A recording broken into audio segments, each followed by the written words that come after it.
10th के प्रिय विद्यार्थी ध्यान दें, अब घबराने की बिल्कुल चिंता की बात नहीं। जिस प्रकार मैं आपके क्लास 10th की बढ़िया से तैयारी करा रहा हूँ, उसी प्रकार आज के इस वीडियो में आपका गणित का पेपर आया हुआ है, तो उसका सोल्यूशन आज के इस वीडियो में आपको सोल्व कराने वाला हूँ। यदि वास्तव में आपको 23 सितंबर के दिन यदि टॉप करना है तो ये पेपर आप याद करके चले जाएं। इसके साथ सेट ए भी आया था, यदि वो भी मैंने डाला है देख लेना, क्योंकि अलग अलग जिलों में अलग अलग सेट आ रहे, कौन सा आपका पेपर है कोई भरोसा नहीं। क्लियर है? क्लियर है। द्विघात बहुपद में बहुपद की घात है। अब द्विघात बहुपद मतलब घात दो की बात चल रही है तो दो ही आएगी ना। अब द्विघात में दो घात रहती है, त्रिघात मतलब तीन घात, है ना। रैखिक मतलब एक घात। -2 एवं 5 शून्यक वाले बहुपदों की संख्या तो 3 से अधिक ही रहेगी।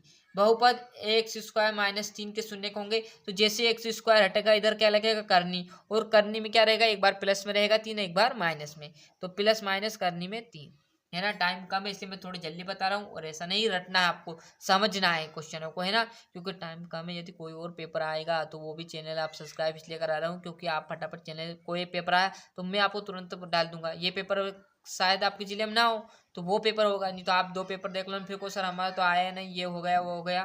क्लियर? इससे पूरे पेपर आपको पढ़ना पड़ेगा, जब जाकर आपको समझ में आएगा कौन सा पेपर आपके जिले में आया था। क्लियर है? दो विभिन्न वास्तविक मूल होते हैं, -17। और एक विशेष सूचना ये थी कि 9th से लेकर 12th तक के पेपर प्रोवाइड हो रहे। कोई भाई कोई दोस्त या रिलेशन में हो तो आप उन्हें चैनल के लिंक जरूर पहुंचाइए, जिससे उनके जरिए वो उनकी क्लास के पेपर दे के और आगे बढ़कर टॉप करें, है ना। ax प्लस bx बराबर c एक बहुपद है, तो ये कि घात 2 है, फिर घात 1 है, फिर शून्य है, तो मतलब ये क्या हुआ, एक द्विघात बहुपद हुआ, है ना। समीकरण 3x² प्लस 2x प्लस 1/3 बराबर 0 विभक्त करें तो शून्य।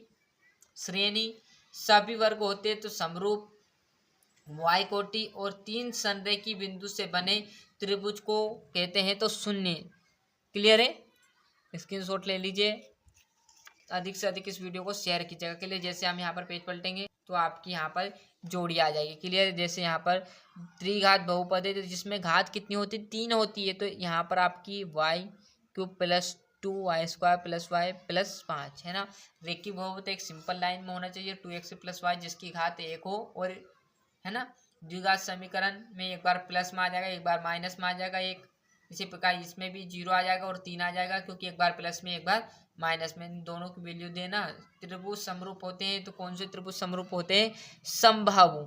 समांतर श्रेणी का nवां पद होगा तो an बराबर a plus n minus D. Clear? Zoom कर देता हूँ थोड़ा सा, सत्यासत्य देखिएगा। 1/2 एक परिमेय संख्या है तो ये बात गलत है, क्योंकि करनी 2 एक का परिमेय संख्या है, करनी 3 करनी 5 करनी 7 ये सब क्या है, एक अपरिमेय संख्या, परंतु यहाँ क्या दिया, परिमेय, तो ये बात तो गलत हुई सिद्ध, है ना। शून्य बहुपद की घात अपरिभाषित होती है, सत्य। सत्यासत्य का स्क्रीनशॉट ले लीजिए। यहाँ से पांचवा क्वेश्चन देखिएगा, पांचवें प्रश्न में आपका 156 का अभाज्य गुणनखंड, जैसे आप गुणनखंड विधि से निकालोगे तो कुछ इस रूप में आपका आंसर आएगा। रेखिक बहुपद की घात आपने जस्ट बताई थी मैंने, -1, 2 संतारे और 5 सेपों का मूल्य 70 है, तो मैंने 2x प्लस 5x बराबर 70 मान धर दिया, ये आपका आ गया।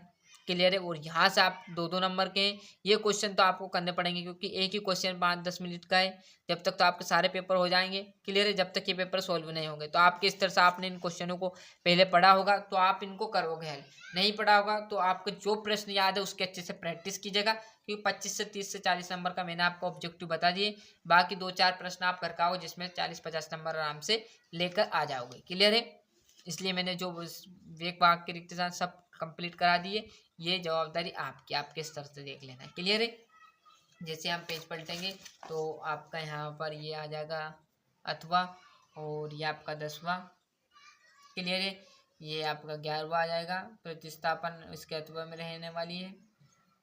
और अधिक से अधिक मैंने कहा ना, यदि कोई और पेपर भी आएगा तो वो भी प्रोवाइड कराऊंगा, तो चैनल पर आज ही से आप एक्टिव हो जाइए, सारे पेपर आपके प्रोवाइड कराए। उसी प्रकार गणित का इसके बाद जो भी पेपर होगा वो भी मैं आपको प्रोवाइड कराने वाला हूँ। क्लियर है? आज के लिए इतना ही। और यहाँ से 17 से देखो पेपर अभी नहीं आया है तो वो मैं आपको अगली वीडियो में प्रोवाइड कराऊंगा।